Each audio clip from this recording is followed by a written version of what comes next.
Assalamualaikum warahmatullahi wabarakatuh. Yang saya hormati dosen pengampu mata kuliah Pendidikan Agama Islam Bapak Ahmad Nilmal Munadilil Ula, SPDI MPD. Perkenalkan, nama saya Muhammad Rajif, NIM 2022111542 dari kelas Manajemen J. Pada kesempatan kali ini saya akan mempresentasikan hasil resume jurnal dengan tema Islam dan Iptek yang berjudul Konsep Iptek dan Keterpaduannya dalam Al-Quran. Yang pertama ada konsep ilmu pengetahuan dan teknologi. Kata dasar ilmu diambil dari bahasa Arab yang lazim diterjemahkan menjadi ilmu atau pengetahuan karena merujuk pada proses mendapatkan pengetahuan pada informasi yang diperoleh melalui belajar. Pemahaman tentang ilmu dengan demikian juga diharapkan menjadi lebih jelas, ialah memaparkan menuju 3 ciri pokok sebagai rangkaian kegiatan manusia atau proses, sebagai tata tertib tindakan pikiran atau prosedur, dan sebagai keseluruhan hasil yang tercapai produk. Pemahaman ilmu dapat sebagai aktivitas, metode, dan pengetahuan itu dapat diringkas sebagai berikut. 1. Ilmu sebagai proses yang akan melahirkan aktivitas penelitian. Yang kedua, ilmu sebagai prosedur yang akan beraplikasi menjadi metode ilmiah. Dan yang ketiga, ilmu sebagai produk yang akan menuju kepada pengetahuan sistematis. Teknologi adalah sebuah sistem, yakni suatu kebulatan tekad terdiri dari bagian-bagian yang saling berkaitan satu sama lain maupun dengan lingkungan sekelilingnya. Sementara itu ada 4 pola hubungan antara teknologi dengan ilmu yang menunjukkan pola 1. Teknologi dan ilmu masing-masing berkembang dan mencapai kemajuan sendiri-sendiri tanpa pengaruh penting atau dorongan utama dari pihak lainnya.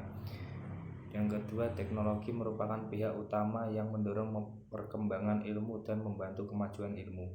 Yang ketiga, ilmu merupakan pihak utama yang mendorong perkembangan teknologi atau membantu kemajuan teknologi. Dan yang keempat, teknologi dan ilmu mempunyai saling keterkaitan dengan pengaruh timbal balik yang saling memacu perkembangan dan kemajuan masing-masing. Selanjutnya ada Al-Quran, ilmu pengetahuan dan teknologi. Dalam Al-Quran, ilmu pengetahuan dan teknologi tidak dibahas secara mendalam seperti halnya buku ajar atau buku daras dalam kedua aspek. Namun tidak dapat disangkal bahwa Al-Quran pun telah memaparkan ilmu pengetahuan dan teknologi itu bagi pengembangan kehidupan manusia. Ilmu pengetahuan dan teknologi yang diisyaratkan oleh Allah dalam Al-Quran berupa meninggikan derajat orang yang berilmu dan tidak akan mungkin dapat mencapai kemajuan untuk memfungsikan alam ini dengan baik tanpa adanya kekuatan iptek, adalah sarana bagi umat manusia agar selalu dapat mewarnai kehidupan ini dengan suasana pengembangan iptek. Islam sangat mendorong untuk mencari ilmu dan kemajuan dalam penemuan-penemuan dan menjanjikan ganjaran yang besar, dan upaya-upaya ini dianggap sebagai dari pengabdian kepada Allah. Ayat-ayat yang terfokuskan pada isu-isu ilmiah atau menunjukkan masalah-masalah ilmiah yang merupakan contoh praktis dari dorongan ini melalui motivasi ke arah renungan dan penyelidikan guna memahami arti dari ayat-ayat tersebut. Oleh karena itu, pernyataan ini memberikan dasar bagi penelitian dan kemajuan ilmiah. Allah menurunkan Al-Quran dengan tujuan antara lain sebagai petunjuk dan pembanding serta penjelas yang jika lihat secara mendalam semuanya itu adalah sebuah proses dari cara kerja ilmu. Jadi tidaklah cocok jika ilmu pengetahuan dan teknologi itu dikategorikan hanya ke dalam mukjizat Al-Quran. Walaupun demikian, memang tidak dapat disangsikan bahwa ada kemukjizatan Al-Quran, bahkan Al-Quran sendiri adalah mukjizat terbesar yang diberikan kepada Muhammad SAW, sehingga menurut penulis tidak harus dibesar-besarkan. Keterpaduan Al-Quran dengan iptek adalah ketika Allah memberikan isyarat dalam Al-Quran akan kekhalifahan manusia, yang mana ia mendapatkan tugas sebagai pemelihara kemakmuran bumi demi kelangsungan hidupnya di alam ini.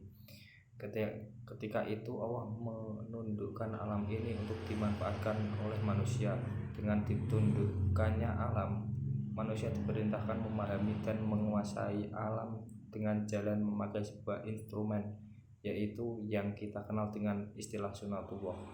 Sunatullah itu sendiri diartikan dengan hukum-hukum alam yang berlaku secara menyeluruh dan ada-adanya, semisal pergantian antara siang dan malam, adanya matahari sehingga sumber tenaga atau energi.